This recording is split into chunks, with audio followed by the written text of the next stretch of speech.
Hello everyone. हम लोग last class के टॉपिक को कंटिन्यू करेंगे। लास्ट क्लास में हम लोगों ने देखा था इनपुट रेजिस्टेंस और वोल्टेज गेन। आज इस क्लास में हम लोग आउटपुट रेजिस्टेंस देखेंगे एंड पावर गेन देखेंगे। ठीक है, तरीका लगभग वही है हर चीज़ का, बस आउटपुट रेजिस्टेंस में एक चीज़ है जो ध्यान में रखना है, जो कि हम लोग देखेंगे। अब आउटपुट रेजिस्टेंस क्या होगा? इनपुट रेजिस्टेंस क्या था? Input voltage by input current. Similar way में आउटपुट रेजिस्टेंस क्या होगा? Output voltage by output current, that means V2 by I2।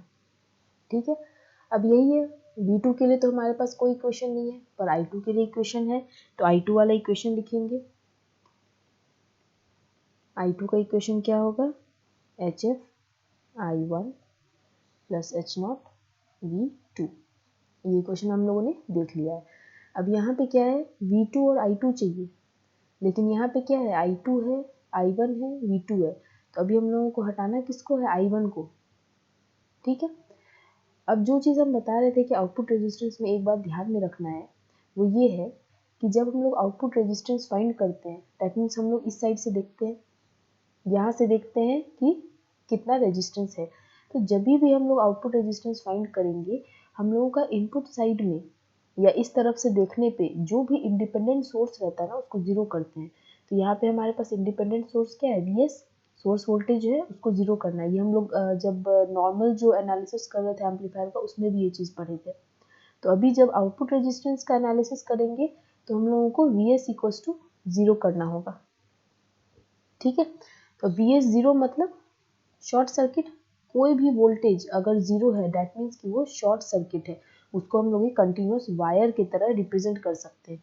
तो अभी ये वाला जो हमारा सर्किट होगा, इनपुट साइड वाला हम सिर्फ बना रहे हैं, वो कैसा हो जाएगा? Vs तो शॉर्ट सर्किट हो जाएगा। यहाँ पे एक Rs रहेगा, ये एक HI रहेगा, और यहाँ एक वोल्टेज सोर्स है। ठीक है, ये HR, V2, ये Rs, ये HI। ठीक है, Vs हट गया। तो अभी हम लोग क्या देख रहे हैं कि Rs और HI ये पैरेलल में आ गया, और करंट कितना फ्लो कर रहा है? I1। तो अभी क्या करना है हम लोगों को? इस I1 को रिप्लेस करना है।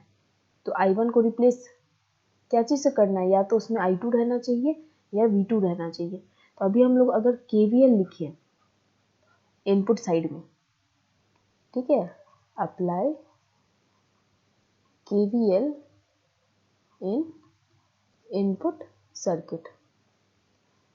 अगर KVL अप्लाई करते हैं, तो KVL लिखना तो सभी जानते हैं। ठीक है, तो जब वो KVL लिखोगे तो क्या आएगा? Rs I1 plus HI I1 plus HR V2 equals to zero. उम्मीद करते हैं किसी को भी KVL लिखने में कोई प्रॉब्लम नहीं होगी। ठीक है, क्योंकि हम बता भी चुके हैं कैसे लिखना है, इसमें सिर्फ पोलैरिटी देखना होता है। तो अभी ये हो गया। इसमें से हम लोग I1 कॉमन कर लेते हैं, क्योंकि I1 का वैल्यू हम लोगों को ढूंढना है। I1 कॉमन कर लिए, तो ये क्वेश्चन आया। अब यहाँ से क्या पता चल गया कि I1 जो है हमारा, वो क्या होगा? Minus HR V2 divided by Rs plus HI। हम लोगों को I1 मिल गया। अब क्या करना है? इस I1 को, ये जो I1 हम लोगों को मिला है, इसका वैल्यू हम लोग इसमें पुट कर देंगे। ठीक है, तो इसमें वैल्यू पुट किया I1 का। I1 का वैल्यू पुट करने पे क्या हुआ? I2 इक्वल्स टू, यहाँ पे था HF इंटू I1। I1 के साथ एक नेगेटिव साइन है, इसीलिए हम पहले यहाँ पे नेगेटिव साइन दे दिए। तो HF HR V2 divided by RS plus HI plus H0 V2। अब बस वही करना है, हम लोगों को चाहिए क्या? V2 by I2। I2 है इसमें, V2 इसमें भी है, इसमें भी है। तो क्या करेंगे? सबसे पहले V2 कॉमन ले लेंगे, तो हो जाएगा minus HF HR by RS plus HI plus H0 equals to I2। हम लोग को ढूंढना क्या है? Output resistance. आउटपुट रेजिस्टेंस है V2 बाय I2।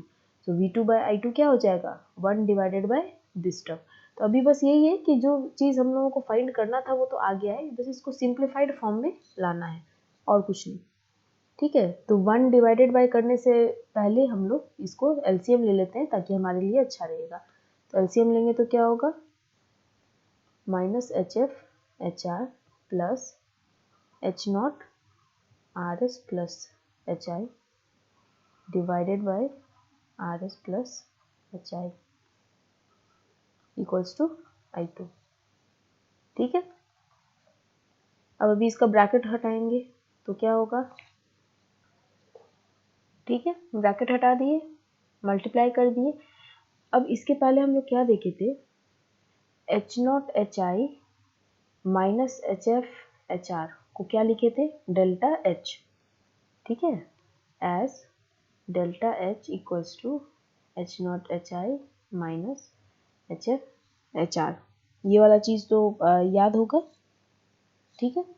तो अभी क्या करेंगे, ये दोनों टर्म के बदले डेल्टा H लिख देंगे।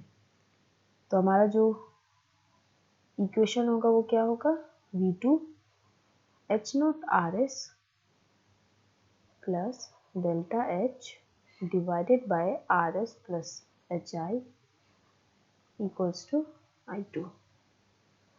ठीक है, अब तो हो गया। R0 क्या था ना, R0 equals to V2 by I2।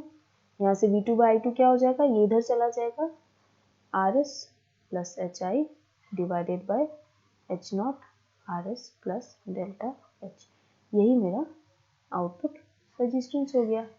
सारा कुछ H पैरामीटर के टर्म में है, यहाँ पे RS कांस्टेंट है, HI H पैरामीटर है, H0 भी H पैरामीटर है, डेल्टा H भी H पैरामीटर है। तो हम लोग आउटपुट रेजिस्टेंस भी फाइंड कर लिए इससे। ठीक है, अब कभी कभी क्या होता है कि बोलता है कि हमारा जो इंटरनल रेजिस्टेंस है, जो सोर्स का रेजिस्टेंस है, वो बहुत कम होता है। तो अगर इंटरनल रेजिस्टेंस बहुत कम होगा तो क्या होगा, तो एक कंडीशन आता है कि अगर इंटरनल रेजिस्टेंस जो RS है, RS इज वेरी स्मॉल, तो क्या कंडीशन आ जाता है कि जो डेल्टा H है वो बहुत बड़ा होगा RS H0 से। तो जब delta H greater than RS H0 है तो ये क्या हो जाएगा, delta H plus H0 RS जो यहाँ पे लिखे हैं वो किसके इक्विवेलेंट हो जाएगा, हम लोग ऐसे लिख सकते हैं कि output resistance is equal to RS plus HI divided by delta H। सिर्फ इतना भी लिख सकते हैं। ठीक है, तो ये अभी हम लोग पढ़े आउटपुट रेजिस्टेंस के बारे में। अब हम लोग जो नेक्स्ट हमारा है वो है पावर गेन, तो वो देखते हैं। देखो पावर गेन बहुत ही आसान है। पावर गेन क्या होगा, output power by input power, या फिर हम लोग ये देखे हैं कि पावर गेन क्या होता था, current gain into voltage gain. ठीक है, तो अगर ये वाला चीज़ लेते हैं तब तो बहुत आसान है। हम लोग AI निकाल चुके हैं in terms of H parameter, AB भी निकाल चुके हैं in terms of H parameter, तो AP निकल जाएगा। कैसे आएगा देख लेते हैं। AI का वैल्यू पुट करेंगे, ठीक है, तो AI का वैल्यू हमारा क्या हो जाएगा, जो करंट गेन हम लोग सबसे पहले निकाले थे, minus HF by 1 plus H0 RL। ठीक है, फिर AB क्या हो जाएगा, AB का वैल्यू भी हम लोग लास्ट क्लास में निकाले हैं, minus HF RL divided bye HI plus delta H RL। ठीक है ना, बस इसको मल्टीप्लाई कर देंगे तो AP इक्वल्स टू क्या होगा, माइनस माइनस प्लस हो जाएगा, HF square RL divided by 1 plus H0 RL into HI plus delta H RL। अब इसको अगर सिंप्लीफाई करना चाहते हो तो वो भी कर सकते हो, यहाँ से ब्रैकेट खोल सकते हो, और नहीं कर सकते हो तो भी ठीक है। जब भी पावर गेन पूछेगा तो AI और AB अलग अलग से निकाल के दोनों को मल्टीप्लाई कर देना। ठीक है, अब ये चीज़ जो हम लोग कंडीशन बोल रहे हैं कि AP equals to AI into AB, अब कोई बोलेगा ये कैसे आया, या हम कैसे मान लें कि यही होता है, तो वो चीज़ यहाँ से हम लोग डिराइव कर सकते हैं कि how AP equals to AI into AB। अभी जैसे यहाँ पे क्या होगा, output power by input power, तो हमारा आउटपुट पावर क्या होगा P2, क्योंकि आउटपुट के लिए 2 लिए हैं, इनपुट पावर होगा P1। ठीक है, पावर क्या होता है V इंटू आई, ये तो सबको पता है, power equals to voltage into current. तो आउटपुट पावर क्या होगा, output voltage into output current, और हम लोग करंट ये लोड रेजिस्टेंस के थ्रू लेंगे तो ये होगा IL, क्योंकि कहीं से भी हम लोग वोल्टेज ले रहे हैं या आउटपुट ले रहे हैं तो वो किसी लोड रेजिस्टेंस के थ्रू ले रहे हैं। तो अगर आउटपुट पावर की बात कर रहे हैं तो पावर अक्रॉस लोड रेजिस्टेंस, तो पावर अक्रॉस लोड रेजिस्टेंस क्या होगा, current across load resistance into voltage across load resistance, इसलिए V2 इंटू IL। ठीक है, divided by input power. Input power क्या होगा? Input voltage, input current. ठीक है, अब यहाँ से अगर देखा जाए तो ऐसे इसको लिख सकते हैं V2 bye V1 into IL bye I1। ठीक है, यहाँ तो कोई प्रॉब्लम नहीं है। अभी क्या होगा? V2 बाय V1 क्या होगा? Output voltage by input voltage, voltage gain. ठीक है, इनटू IL क्या लिखेंगे? IL equals to minus I2 होगा। हम लोग यहाँ पे पहले ही देख चुके हैं, इक्वल करंट है पर ऑपोजिट इन डायरेक्शन, तो IL की जगह हम लोग लिखेंगे minus I2 divided by I1।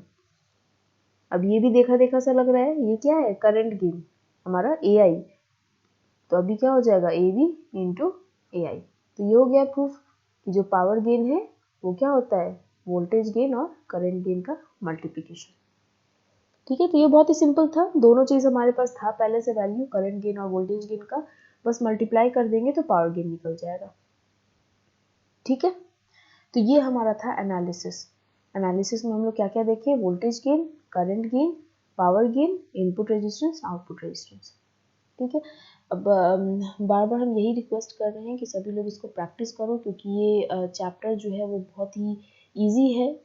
ठीक है, जिसको मैथ से डर लगता है उनके लिए थोड़ा सा मुश्किल होगा ये, लेकिन जिनको मैथ्स पसंद है और जो बहुत ही शांत दिमाग से इसमें सिंप्लीफाई करना होता है, नहीं तो क्या होगा कभी कभी माइनस और प्लस का बहुत यहाँ पे दिक्कत होता है। जैसे यहाँ पे ये माइनस HFRL है, तो एग्जाम में क्या होगा कि मल्टीप्लाई करने की जगह नेक्स्ट स्टेप में क्या करोगे? ये वाले टर्म को इस टर्म से माइनस कर दोगे। तो ये सब चीज़ का थोड़ा बहुत ध्यान रखना है। अदरवाइज ये मॉड्यूल बहुत ही इंटरेस्टिंग है और मज़ा आता है ये वाला पढ़ने में। तो हम उम्मीद करते हैं कि इस मॉड्यूल से सारा क्वेश्चन सभी लोग बना पाएंगे। और ये चीज़ पहले ही हम बता दिए हैं कि अभी जो भी हम लोग डिराइव किए एक जनरलाइज ट्रांजिस्टर के लिए, जैसे ये सर्किट है, ये हम लोग ये नहीं कहें कि ये कॉमन एमिटर है, कॉमन बेस है, कॉमन कलेक्टर है। ओके, सो अगर कभी ऐसे पर्टिकुलरली पूछा जाए कि कॉमन एमिटर के लिए करना है, तो कुछ नहीं करना है, सिर्फ सारे एच पैरामीटर के आगे क्या करना है? ई लगा देना है। कॉमन एमिटर में ई लगाना है, तो जो भी डिराइव करोगे उसमें एच पैरामीटर के आगे सबस्क्रिप्ट ई लगा देना है। ठीक है, बस इतना ही अंतर होता है। तो हम लोग अभी देखेंगे कि हमारा जो थोड़ा बहुत जो कैरेक्टरिस्टिक है एच पैरामीटर का, वो हम प्रेजेंटेशन में स्लाइड ऐड कर देंगे, और बाकी कुछ न्यूमेरिकल्स अभी देख लेते हैं।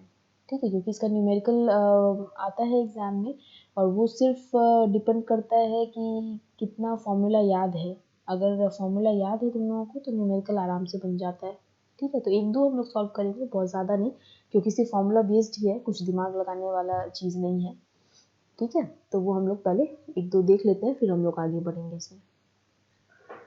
तो ये हमारे पास क्वेश्चन है कि इन CV transistor amplifier means in common base transistor amplifier जो भी एच पैरामीटर उससे रिलेटेड है वो क्वेश्चन में दिया हुआ है, जैसे HIB, HRB, HFB and HOB।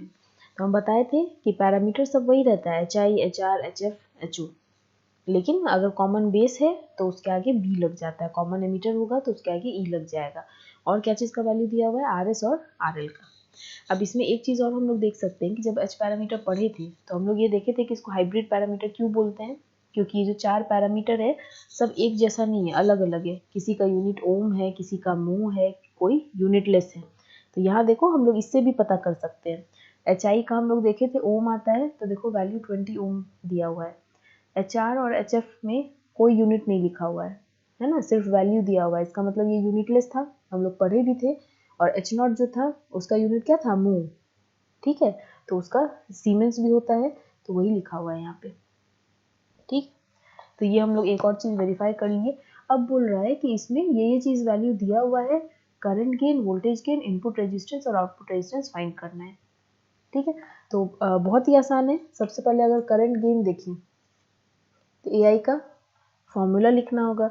AI का फॉर्मूला क्या होता है? हम लोग जो अभी पढ़े थे वो था -HF by 1 plus H0 RL, यही पढ़े थे।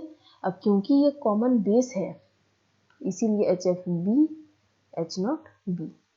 अब ये सभी चीज़ का वैल्यू दिया है, HFB ये है, RL ये है, H0 B ये है। तो करना क्या है? बस सबको इसमें वैल्यू पुट करना है, आंसर निकल जाएगा। ध्यान क्या रखना है कि जैसे ये 2 किलो ओम है, तो ऐसा नहीं कि RL की जगह 2 लिख देना है, 2 × 10⁻³ लिखना है। ठीक है, तो ये क्या हो जाएगा -0.90 डिवाइडेड बाय 1 प्लस H0 भी क्या है 40 × 10⁻⁻6 × 2 × 10⁻3। ठीक है, तो ये आएगा समथिंग 0.83। ये -1 पहले से था और एक HFB में पहले से माइनस ये है, माइनस माइनस प्लस हो जाएगा। तो जब इसको सॉल्व करेंगे तो देखोगे कि करंट गेन आएगा 0.83। ठीक है, तो देखिए कुछ नहीं था सॉल्व करने में, बस फॉर्मूला याद होना चाहिए तो आंसर आ जाएगा। ठीक है, अब सिमिलर वे में इनपुट रेजिस्टेंस बोल रहा है, इनपुट रेजिस्टेंस का अगर फॉर्मूला याद है तो तुरंत निकल जाएगा। आउटपुट रेजिस्टेंस का भी फॉर्मूला हम लोग देख चुके हैं, वोल्टेज गेन उसका भी फॉर्मूला देख चुके हैं, तो बस सबका फॉर्मूला याद है तो रिजल्ट आ जाएगा। तो इस पे जो एच पैरामीटर बेस्ड जो न्यूमेरिकल्स होते हैं उसमें बस यही है कि फॉर्मूला थोड़ा याद करना पड़ता है। ठीक है, तो इसीलिए सभी लोग फॉर्मूला किसी तरह याद करो, और फॉर्मूला याद करने का यही उपाय है, उसको जितना प्रैक्टिस करोगे और जितने बार उसको लिख लोगे उतने बार याद हो जाएगा फॉर्मूला। ठीक है ना, तो अभी हम लोग क्या करेंगे, नेक्स्ट हम लोग चलेंगे अप्रॉक्सीमेट फॉर्मूला। अभी तो ये जो एनालिसिस किया हम लोग, देखिए एनालिसिस में जो फॉर्मूला आ रहा है वो भी बहुत बड़ा आ रहा है, जैसे आउटपुट रेजिस्टेंस और इनपुट रेजिस्टेंस वगैरह का फॉर्मूला बहुत बड़ा हो रहा है, याद करने में भी मुश्किल होगा। तो कुछ एक ऐसा एजम्पशन लिया गया कि चलो इसको ऐसे कर देते हैं ताकि हमारा जो फॉर्मूला है वो थोड़ा सा सिंपल बन जाए। ठीक है, तो उसको कहते हैं अप्रॉक्सीमेट हाइब्रिड फॉर्मूला। ठीक है, तो वो थोड़ा छोटा होता है, उसको याद रखना आसान होता है। तो अब जो हम लोग पढ़ेंगे वो वही पढ़ेंगे, अप्रॉक्सीमेट हाइब्रिड फॉर्मूला। ओके, तो अप्रॉक्सीमेट जो हाइब्रिड फॉर्मूला होता है वो क्या होता है, सिंप्लीफाइड वर्जन होता है। तो अभी जो हम लोग देखेंगे वो CE कॉन्फ़िगरेशन के लिए देखेंगे, कॉमन एमिटर के लिए। ठीक है, तो सिंप्लीफाइड फॉर्मूला अगर कॉमन एमिटर के लिए देख लेंगे तो ऐसा नहीं है कि इसमें जो चीज़ कॉमन एमिटर के लिए रहेगा वो कॉमन बेस और कॉमन कलेक्टर में बस B और C लगाना है, ऐसा नहीं है। कन्वर्जन फॉर्मूला होता है, अगर कॉमन एमिटर का पता है हर चीज़ तो उससे डायरेक्टली हम लोग कॉमन बेस और कॉमन कलेक्टर में क्या एच पैरामीटर होगा वो डायरेक्टली हम लोग पता कर सकते हैं। तो वो कन्वर्जन फॉर्मूला हम प्रोवाइड कर देंगे। पहले हम लोग देख लेते हैं कि कॉमन एमिटर के लिए क्या सिंप्लीफाइड फॉर्मूला है। तो फर्स्ट क्या है हमारे पास, करंट गेन। करंट गेन हम लोग ऑलरेडी देख चुके हैं। करंट गेन क्या होता है, AI equals to minus HFE divided by 1 plus H0 E RL, यही होगा। लेकिन जब सिंप्लीफाई करते हैं तो क्या अज्यूम करते हैं, हम लोग अज्यूम करते हैं कि हमारा जो H0 E RL है वो बहुत ही छोटा है, मतलब H0 E RL less than 1। तो अगर ऐसा है तो डायरेक्टली हमारा क्या हो जाएगा, AI equals to minus HFE। तो ये हम लोग देख चुके हैं, ये हमारा पहला सिंप्लीफाइड फॉर्मूला हुआ। अब चलते हैं सेकंड पे। ठीक है, सेकंड आया इनपुट रेजिस्टेंस। इनपुट रेजिस्टेंस का भी हम लोग एक लंबा चौड़ा फॉर्मूला देखे थे, डिराइव किए थे, उसको सिंप्लीफाई भी किए थे। तो हाफ वे में जो आया था फॉर्मूला वो क्या था, RI equals to HIE minus HRE HFE RL divided by 1 plus H0 E RL। जो हम लोग डिराइव किए थे उसमें ये E नहीं लिखा हुआ था, डायरेक्टली बस HI माइनस HR ऐसे लिखा हुआ था। ठीक है, अब इन प्रैक्टिस या सिंप्लीफाई करने के लिए हम लोग क्या कहते हैं कि ये वाला जो टर्म है, ये टर्म बहुत ही ज़्यादा छोटा होता है इससे, HIE से। ठीक है, मान लो तुमको कोई बोलेगा 1 लाख में से -1 करो या -0.5 करो, तो जो आंसर आएगा वो क्या होगा, अप्रॉक्सीमेटली हम लोग बोलेंगे ना कि यही है। वही चीज़ यहाँ होता है कि इन प्रैक्टिस क्या होता है कि ये जो सेकंड टर्म है, second term is less then first term. ठीक है, तो हम लोग अज्यूम क्या कर लेते हैं कि ये बहुत छोटा है, तो इसको जब HIE से माइनस करेंगे तो लगभग हम लोग को HIE के बराबर ही मिलेगा। तो RI क्या हो जाता है, इनपुट रेजिस्टेंस हम लोग डायरेक्टली बोल सकते हैं कि HIE के बराबर है। ठीक है, तो अभी देखो कितना आसान हो गया। पहले हमारा इनपुट रेजिस्टेंस के लिए इतना कैलकुलेशन करना था, लेकिन अगर अप्रॉक्सीमेट फॉर्मूला लेते हैं तो बस ये डायरेक्टली HIE का जो वैल्यू है वो डायरेक्टली हम लोगों को पता चल जाएगा। ओके, सो थर्ड है वोल्टेज गेन। वोल्टेज गेन में हम लोग क्या पढ़े हैं, A B equals to minus H F E R L divided by H I E plus delta H R L. ठीक है, तो इसमें हम लोग अप्रॉक्सीमेट इसमें एज्यूम क्या करते हैं कि जो एक्चुअल प्रैक्टिस है उसमें ये जो डेल्टा एच आर एल है वो बहुत छोटा होता है 1 से। ठीक है, या फिर एच आई ई भी कह सकते हो, is less than H I E. तो ये जो फॉर्मूला है वो क्या आ जाएगा, minus H F E R L divided by H I E. ठीक है, क्योंकि डेल्टा एच आर एल बहुत छोटा है एच आई ई से, तो हम लोग सिर्फ यही लिख सकते हैं, तो फॉर्मूला छोटा हो गया। ठीक है, अब लास्ट क्या बचा, आउटपुट इम्पीडेंस। ठीक है, आउटपुट रेजिस्टेंस या इम्पीडेंस कुछ भी कहो, आर नॉट। आर नॉट अभी हम लोग डिराइव किए थे, क्या किए थे, V two by H F E I one plus H naught E V two, या फिर जो हमारा डायरेक्ट फॉर्मूला था वो भी कर सकते हैं। ये किए क्योंकि आर नॉट क्या होता है, V two by I two, यही था ना, output voltage by output current, I two का इक्वेशन यही लिखते हैं हम लोग। ठीक है, अब इसमें क्या करेंगे, ये जो टर्म है H F E I one, ये बहुत ही छोटा होता है H naught E V two से, मतलब कि H F E I one is less than H naught E V two. तो अगर ऐसा है तो हम लोग ये टर्म को हटा ही देंगे, सिर्फ यही वाला टर्म रखेंगे। ठीक है, तो अभी क्या हो जाएगा, वी टू बाय ये टर्म हटा देंगे H naught E V two, V two cancel हो जाएगा, बच क्या जाएगा ये। इससे क्या पता चला कि आउटपुट रेजिस्टेंस क्या है, 1 बाय एच नॉट ई। ध्यान रहे कि ये सिर्फ कॉमन एमीटर के लिए है। ठीक है, तो ये सारा कंडीशन होता है, और ये जो सिंप्लीफाइड जो फॉर्मूला होता है वो कुछ एरर तो देगा, क्योंकि हम लोग अप्रॉक्सीमेशन ले रहे हैं, तो वो एरर जो होता है वो 10% लगभग का एरर होता है। ठीक है, तो उतना एरर हम लोग ले सकते हैं। एक आध न्यूमेरिकल सॉल्व करेंगे तो उसमें हम लोग देखेंगे कि बहुत ज़्यादा का एरर नहीं होता है। मान लो तुम्हारा आंसर अगर कोई चीज़ का आ रहा है 500 और अगर अप्रॉक्सीमेट फॉर्मूला लेने पे 499 आ रहा है तो भी ठीक है, वो अप्रॉक्स 500 ही है, लेकिन हमारा कैलकुलेशन कितना कम हो रहा है, तो इसमें यही पता चलता है हम लोगों को। ठीक है, तो ये हमारा हो गया अप्रॉक्सीमेट फॉर्मूला। तो नेक्स्ट क्लास में हम लोग कन्वर्जन फॉर्मूला देखेंगे और कुछ कैरेक्टरिस्टिक देखेंगे एच पैरामीटर का, और एक आध न्यूमेरिकल बना लेंगे जिसमें कि हम लोग एच पैरामीटर फाइंड करेंगे, जो प्रॉपर जो हमारा मेन फॉर्मूला है वो यूज़ करके भी और अप्रॉक्सीमेट फॉर्मूला यूज़ करके भी। ओके, सो थैंक यू, मिलते हैं नेक्स्ट क्लास में।